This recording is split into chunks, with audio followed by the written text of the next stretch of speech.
کہ گورے انگریزوں سے تو بزرگوں نے آزادی دلوا دی اور ہم ان کی کالی ناجائز اولاد کے غلام ہو جائیں. آپ لوگوں سے یہ سیکھا ہے کہ گولی کھائیں گے تو سینے پہ کھائیں گے, پیٹھ پہ نہیں کھائیں گے انشاءاللہ, اور ہمارا جنازہ نکلے گا تو جمعیت علماء کا جھنڈا ہوگا اس پہ انشاءاللہ. نعرہ تکبیر. اب سورج نہیں ڈوبتا تھا, ان سے ٹکر لی تھی, جیلوں کو آباد کیا, پھانسی کے پھندوں کو چوما ہے.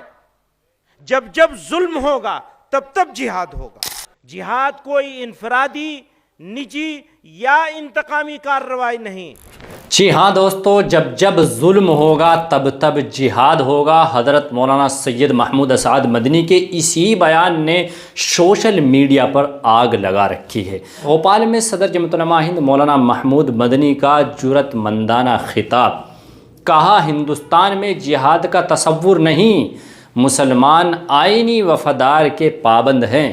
وقف, املاک, بلڈوزر ایکشن, لو جہاد اور حلال کے خلاف پروپیگنڈے پر سخت تشویش کا اظہار کیا. عدلیہ کے فیصلوں میں حکومتی دباؤ کا الزام, سپریم کورٹ پر تنقید, نفرت کا مقابلہ محبت و اخلاق سے کرنے کی اپیل. 29 نومبر جمعیت علماء ہند کے اجلاس مجلس منتظمہ سے خطاب کرتے ہوئے صدر جمعیت علماء ہند مولانا محمود اسعد مدنی نے ملک کی موجودہ صورتحال کا انتہائی تفصیل سے جائزہ لیتے ہوئے کہا کہ ملک میں ایک مخصوص طبقے کے بالادستی پیدا کرنے اور مسلمانوں کو قانونی, سماجی اور معاشی طور پر بے بس و محروم بنانے کی منظم کوشش کی جا رہی ہے. انہوں نے معاشی بائیکاٹ, موب لنچنگ, بلڈوزر کارروائی, مدارس و اسلامی اصطلاحات کی کردار کشی, وقف املاک پر حملوں اور حلال کے نظریے کو مشکوک بنانے کی مہم کو ریاستی سرپرستی یافتہ نفرت قرار دیا ہے.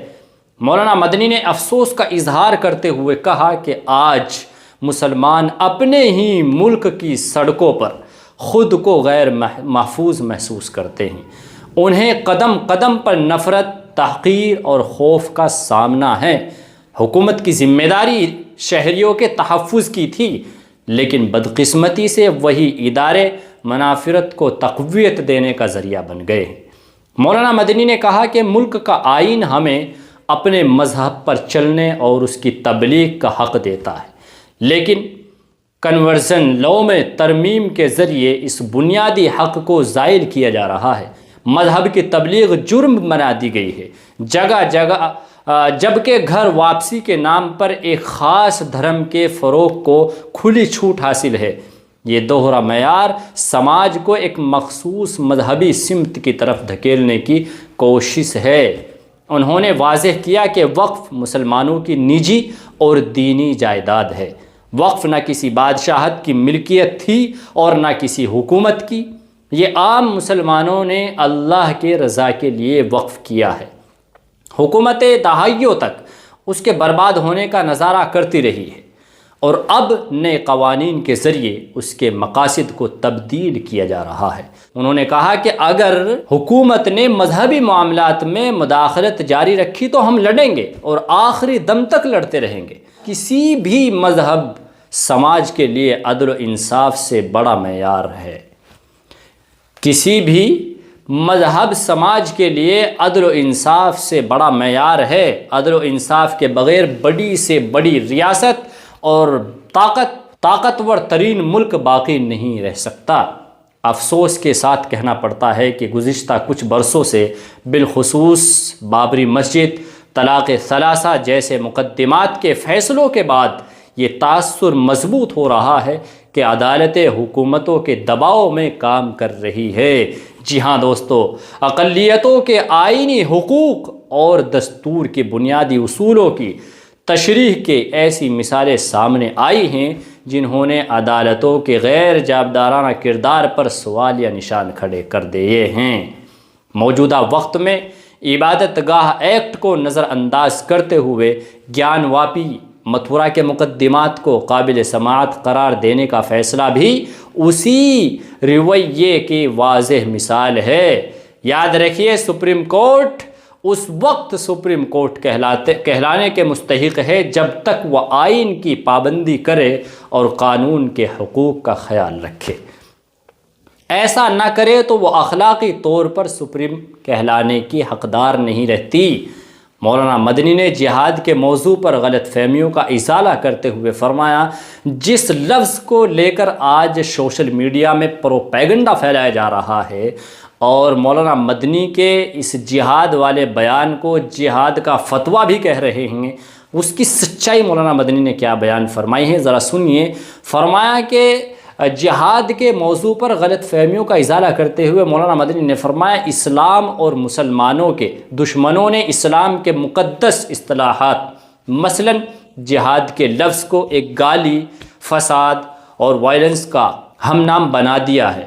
لو جہاد، لینڈ جہاد، تعلیم جہاد، تھوک جہاد جیسے جملے استعمال کرنے مسلمانوں کے دل آزاری اور مذہب کی توہین کی جا رہی ہے، حالانکہ جہاد اسلام میں ایک مقدس دینی فریضہ ہے۔ جہاد قرآن میں کئی معنوں کے لیے استعمال ہوا ہے اور ہر بار انسانیت کی بھلائی، عزت، وقار اور ظلم کے خاتمے کے لیے۔ جہاں جنگ و قتال کے معنی میں استعمال ہوا وہاں بھی مقصد امن اور ظلم کا خاتمہ تھا۔ مولانا مدنی نے فرمایا کہ اسی لیے جب جب ظلم ہوگا تب تب جہاد ہوگا۔ تاہم یہ حقیقت ذہن نشین رہے کہ جہاد کوئی انفرادی یا نجی انتقامی کارروائی نہیں ہے، صرف ایک ذمہ دار اور شرعی اصولوں کے تحت قائم ریاست ہی جہاد کا فیصلہ کر سکتی ہے۔ ہندوستان جیسے جمہوری اور سیکولر ملک میں جہاں اسلامی سیاست کا تصور موجود نہیں ہے، وہاں جہاد کے نام پر تشدد، کارروائی یا بات چیت موضوع بحث ہی نہیں، یعنی ایسے ملک میں کوئی مسئلہ ہی نہیں جہاد کا۔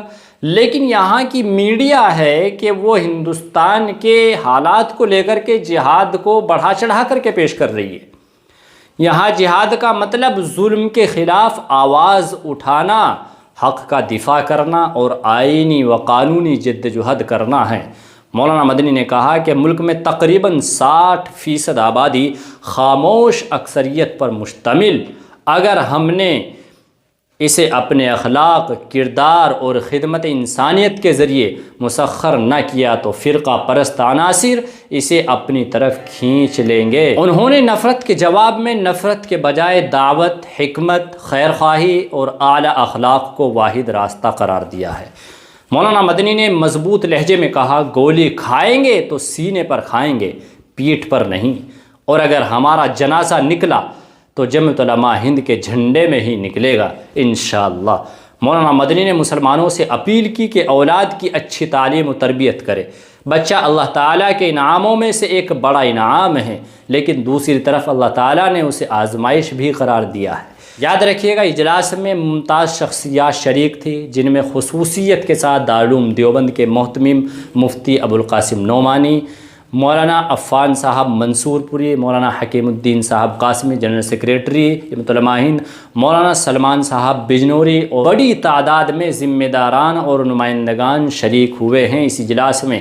اور اسی اجلاس میں مولانا محمود مدنی کا یہ بیان کہ جب جب ظلم ہوگا تب تب جہاد ہوگا، اس بیان نے پورے میڈیا کے اندر، سوشل میڈیا پر آگ لگا رکھی ہے، اور طرح طرح سے اس کو اپنے اپنے طریقے سے نیوز چینل کے لوگ پیش فرما رہے ہیں۔ آپ اس ویڈیو کے حوالے سے کیا کہنا چاہتے ہیں ہمیں کمنٹ کر کے ضرور بتائیں۔ ملتے ہیں آنے والی ویڈیو میں، جب تک کے لیے السلام علیکم۔